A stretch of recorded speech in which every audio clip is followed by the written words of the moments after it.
For the second time, men have walked on the moon and returned to Earth safely. And yet the public had already begun to lose interest in the amazing voyage, and asking why tax dollars are still being used to fund the program now that the political value of beating the Russians to the moon was already accomplished. But there was more to continued lunar flights than political points. The moon could unlock several mysteries, dating all the way back to the formation of Earth itself. With scientific study a primary concern, more challenging landing sites were chosen based on potential geologic importance of the samples that lay within. But before any of that could take place, a controversy arose with the flight crew of the Apollo 13 mission. By mission rules, a backup crew flies as prime crew 3 missions later, and by these rules, Apollo 13's flight crew would consist of Apollo 10's backups, Gordo Cooper, Don Isley, and Edgar Mitchell. Cooper was one of the original Mercury 7 astronauts, but had not distinguished himself with the NASA management, as he had displayed a very lax attitude when it came to training for not only the Apollo 10 mission, but his missions before. Deke Slayton, the director of flight crew operations, had stated that there was a very slim chance that Cooper would command the Apollo 13 mission should his attitude improve, which it did not.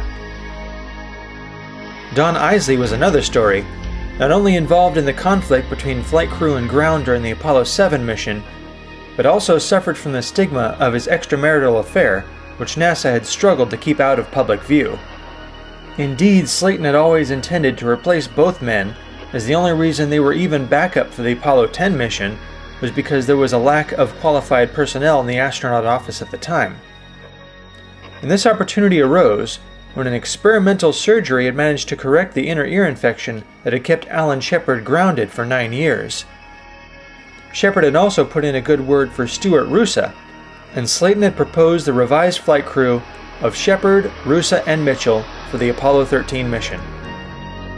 This decision had angered Cooper, and he left the astronaut corps in protest. But on top of that, NASA management also did not approve this new flight crew, though they did not want Cooper and Isley flying either.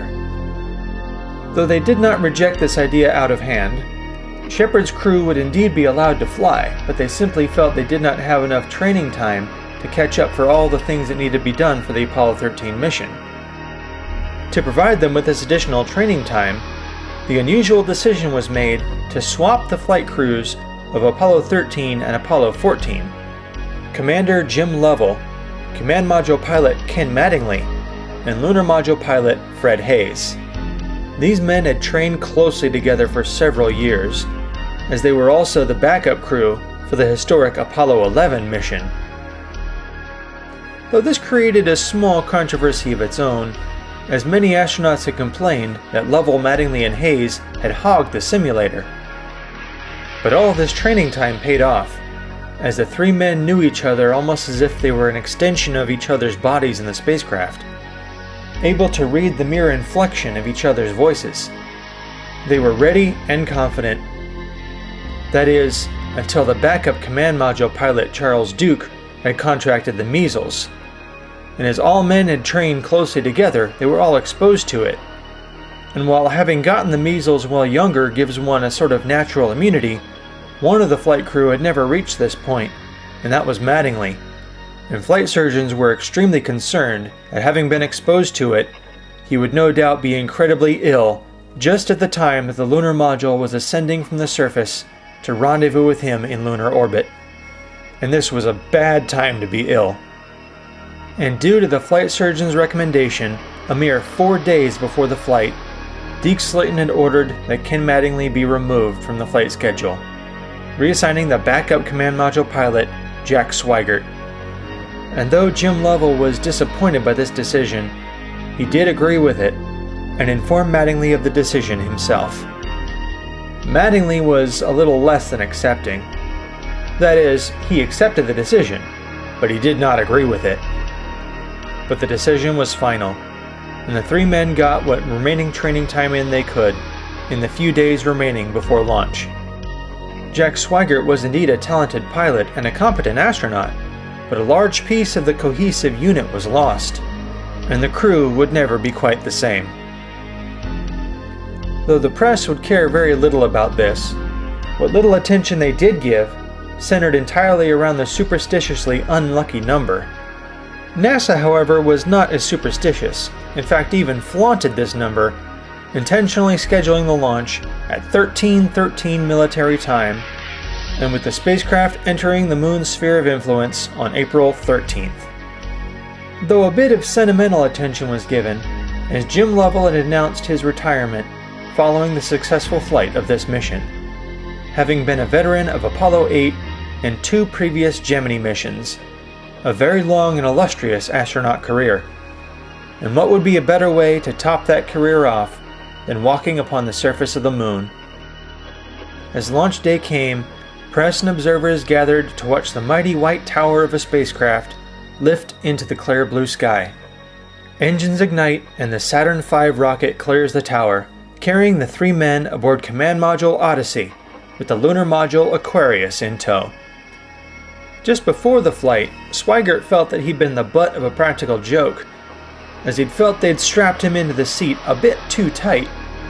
But as the first stage of powered flight completes its work, and Lovell warns the 2 space rookies to get ready for a little jolt, the separation motors fire, throwing all 3 crew members forward in their seats. Had Swigert not been strapped in as tightly as he was, his head would have likely gone through the control panel, immediately retracting his earlier thoughts. The second stage engines fire and the 3 men are slammed back in their seats. Certainly a little more than the little jolt Lovell had warned them about. Shortly after separating the launch tower, which was no longer necessary, an alarm began to sound in the spacecraft. The center engine had suddenly shut down 2 minutes before intended. This presented the potential risk of abort, because without sufficient thrust, the spacecraft couldn't reach orbit. Ground controllers immediately studied the problem and determined that only minor adjustments were necessary, burning the remaining 4 engines for a bit longer to compensate for the difference. The spacecraft staged again, and after a nominal burn of the Saturn IVB stage, the spacecraft reached a nominal parking orbit, and the crew prepared for the transit toward the moon, feeling that their mission's inevitable glitch had passed. The translunar injection burn was completed perfectly, and Apollo 13 made its way toward the moon. But before initiating the separation to retrieve the lunar module from the S4B stack, for the first time since Apollo 10, an astronaut suffers from space adaptation syndrome, as Fred Hayes began to vomit in the spacecraft. The situation was of little concern, as statistically, this was expected to happen in every one of 3 astronauts. Lovell attempting to cheer Hayes up, reminding him that during Apollo 8, his commander Frank Borman had been similarly ill during their flight to the moon. Swigert took the controls, initiated separation, and pitched over to find the lunar module tucked safely inside the spent booster stage, and after a short maneuver, executed a perfect docking and extraction, as if he'd done it 1,000 times before. Apollo 13 was now on its way to the moon. A few days later, as Apollo 13 neared the moon, the crew had made a live color television broadcast for viewers back on Earth, happily putting on what they thought was a great show. This is the crew of Apollo 13, wishing everybody there a nice evening, and we're just about ready to close out our inspection of Aquarius and get back for a pleasant evening at Odyssey. Good night. Thank you, 13. What the crew did not know was that nobody back on Earth, except the people in Mission Control, would actually watch the broadcast, as all of the television networks refused to cover it. But the crew would not be informed of this, and they prepared for a scheduled sleep period, first completing a few routine procedures. Apollo 13, Houston. The next thing we'd like you to do is we'd like you to roll right to 060 and know your rate for photography of the comet Bennett. One other request, we'd like to have you verify your high gain configuration. We'd like to know what track mode, what servo, and what beam width. Capcom, looks like the last item we need here is a stir on the H2 and O2 at their convenience. A tank stir. These tanks the flight director just referred to containing breathing oxygen for the crew and catalyst for the craft's fuel cells. The reaction of mixing the hydrogen and oxygen, producing electricity, and the result also producing fresh water. Inside each tank sits a fan to stir up the supercold mixture and make it uniform for more accurate measure of the internal pressure. What nobody knows is there is a figurative ticking time bomb in one of these tanks. A section of Teflon insulation had been damaged, exposing the wire inside the oxygen tank. And as Swaggart flipped the switches to activate the stirring fans, the exposed wire had sparked, igniting inside the tank of pure liquid oxygen. The pressure inside the tank quickly rising to over 1,000 pounds, finally rupturing the tank, and debris and pressure from this rupture spreading throughout the service module until finally rupturing the hull. The alarm sounds inside the spacecraft, and suddenly warning lights began to light one at a time. Okay, Houston, we've had a problem here. 5 guidance. Go guidance. We've had a hardware restart. I don't know what it was. Okay. This is Houston. Say again, DNC, please. you want to look at it? See if you see any problem? Houston, we've had a problem. Roger, we're copying it, Capcom. We see a hardware restart. We had a main B bus undervolt. You see an AC bus undervolt there, guidance? Or ECOM? Negative flight. I believe the crew reported it. We got a main B undervolt. An electrical failure inside the spacecraft, which was met initially calmly until a loud bang was heard. And we had a pretty large bang associated with the caution and warning there. And as I recall, main B was the one that had a amp spike on it once before. What first appeared to be a singular problem had suddenly erupted in a steady stream of communications from all three men as the caution and warning panel lit up like a Christmas tree. We got a main bus A undervolt now too, Sean. Main A undervolt. It's reading about 25 and a half. Main B is reading zip right now. Something was indeed seriously wrong, and electrical power was failing fast. Okay, now, do we have instrumentation problem? It does appear we've lost AC bus 2 voltage. Main B is reading 4 volts, and that effectively takes AC2 away from us. While ground controllers trace a trail that suggests either instrumentation or a correctable problem of simply redirecting power flow, Jim Lovell's report had suddenly shattered all hopes. It looks to me, looking out the hatch, that we are venting something. Crew thinks they're venting something. We are venting something out into space. Roger, we copy your venting. It's a gas of some sort. Okay, let's everybody think of the kind of things we'd be venting. GNC, you got anything that looks abnormal in your system? Negative flight. How about you, ECOM? You see anything that, with the instrumentation you got, that could be venting? Let me look at the system flight as far as the venting is concerned. Okay, let's start scanning. I assume you've called in your backup ECOMs? See if we can get some more brain power in this We thing? got one here. Roger. Indicators started to show levels beginning to drop, and there was no longer any doubt. There was serious damage to the spacecraft, and they were venting away oxygen. Can we review our status here, Si, and see what we've got from a standpoint of status? What do you think we got in the spacecraft that's good? Main bus A is reading 25 volts. Okay, main A. And that's reflected by the fact fuel cell 2 is putting out 53 amps, which is just about the most it can, and keep our voltage up. Okay. So that's bona fide. AC bus 2 is 0, which is reflected by the fact we lost main B. Well, the thing that concerns me is throwing equipment. We had a problem. We don't know the cause of the problem. Flight, I've got a feeling we've lost 2 fuel cells. I hate to put it that way, but I don't know why we've lost them. It doesn't all tag up. And it's not an instrumentation problem, the best I can tell right now. Not only were the fuel cells damaged, but they were losing their primary catalyst for electricity. But even more than that, losing the oxygen tank means the crew would have nothing to breathe. It was abundantly clear that any hope of lunar landing was lost. Odyssey was dying. Okay, now let's everybody keep cool. We got the LEM still attached. The LEM spacecraft's good, so if we need to get back home, we got a LEM to do a good portion of it with. Okay, let's make sure that we don't do anything that's going to blow our CSM electrical power with the batteries, or that will cause us to lose the main or the fuel cell number 2. Let's solve the problem, but let's not make it any worse by guessing. Houston had requested that the crew begin an immediate power-up of the lunar module. Lovell had already anticipated this, tasking Fred Hayes to perform a quick power-up, but by the checklist it would have taken 3 hours. Flight Econ. Go ahead, Econ. The pressure in O2 tank 1 is all the way down to 297. We better think about getting in the LEM, or using the LEM systems. I'm going to have to power way down. I don't know if I'm going to be able to save the O2 for the third fuel cell. For fuel cell 2, rather. Tell me you from Flight.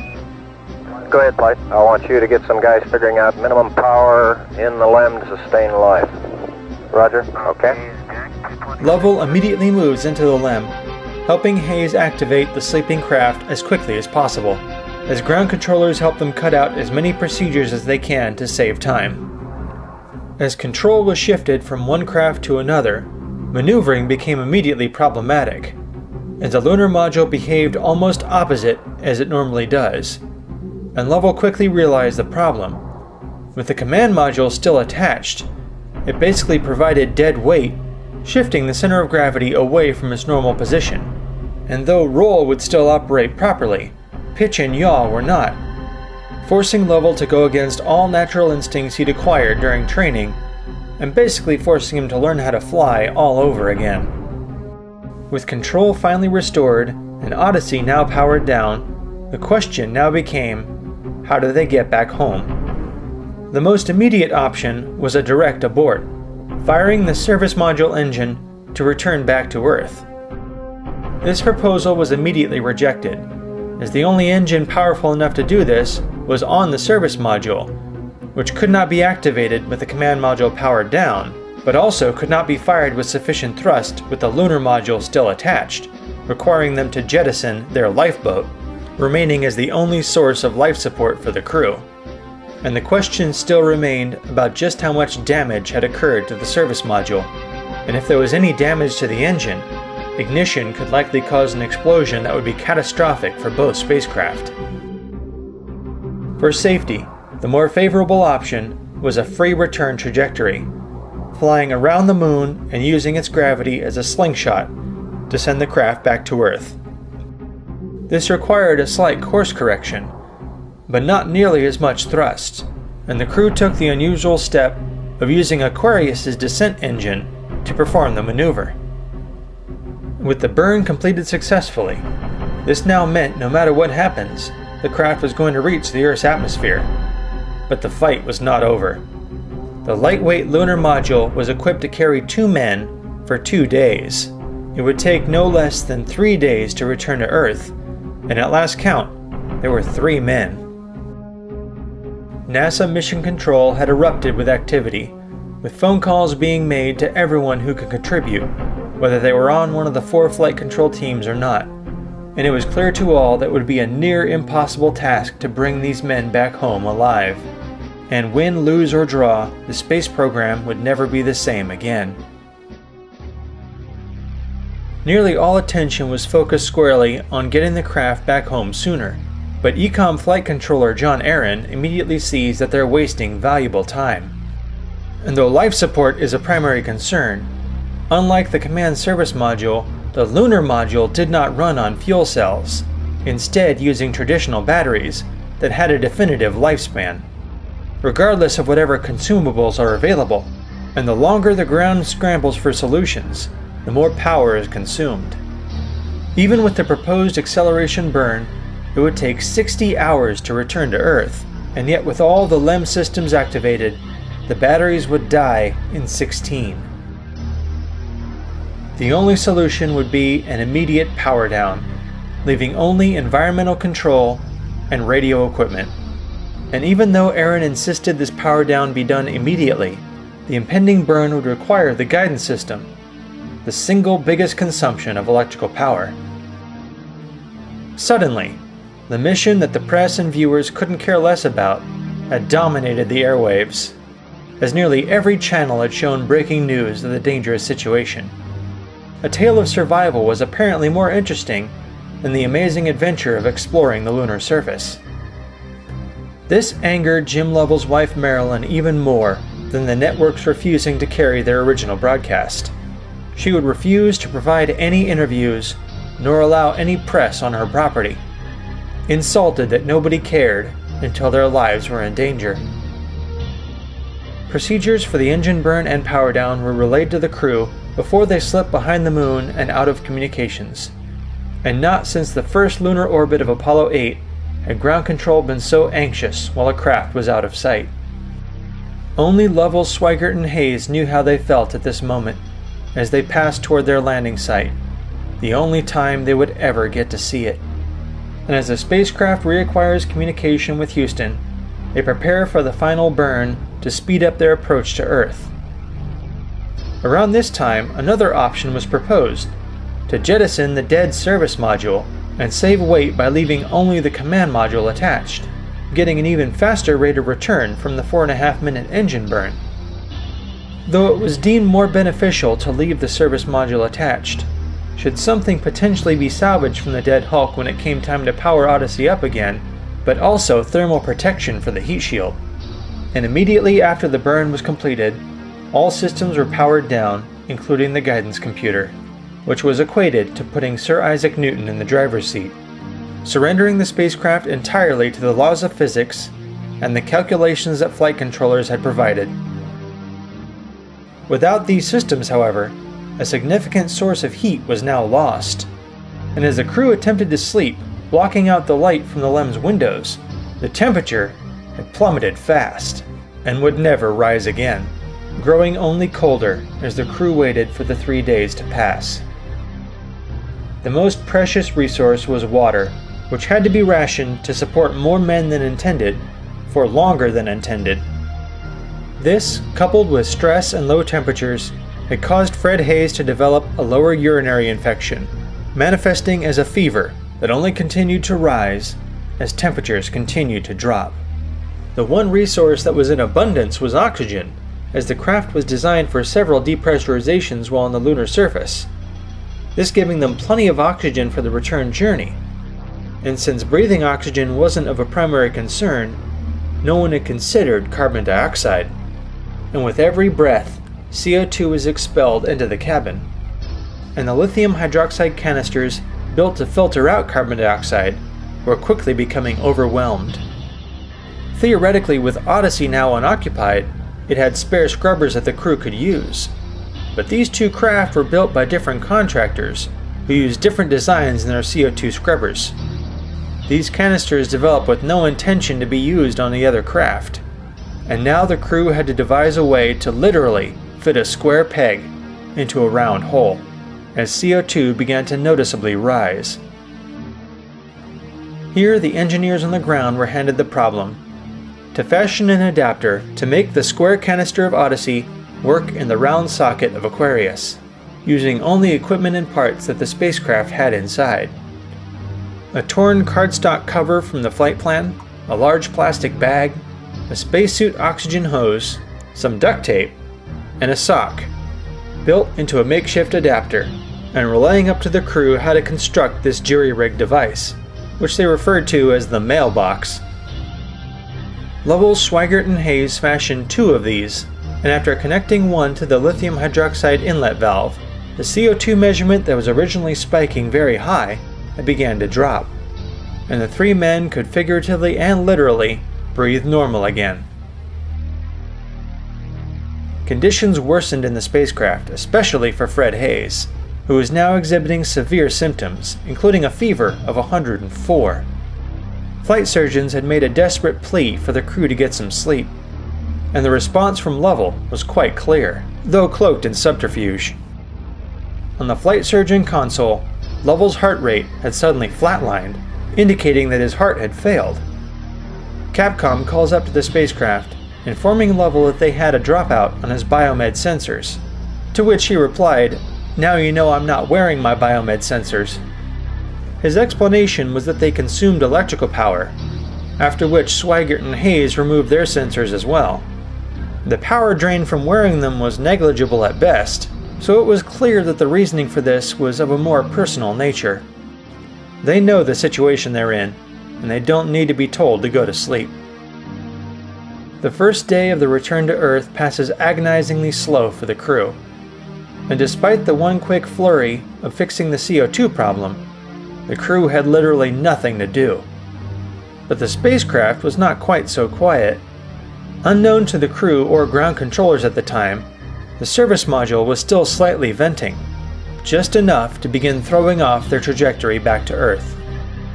If this deviation continued, upon reaching the atmosphere, the convex shape of the heat shield would cause the craft to skip out of the atmosphere, like a rock skipping off a pond, never to return. The course had to be corrected, but there was no power to spare. Though the crew had executed a small burn identifying star formations to hold attitude, this was a short burn at low power. Course correction would require a far more aggressive burn, and star formations were too faint to keep track of should the craft exhibit any motion whatsoever. But Lovell saw the solution looming large in the sky. As Lovell grasped the controls and maneuvered into the proper attitude for the correction burn, he found the Earth was dead center in his window. Using Earth as a landmark, they would burn perpendicular to their trajectory, bringing their angle of approach down enough to bring it back within the re-entry corridor.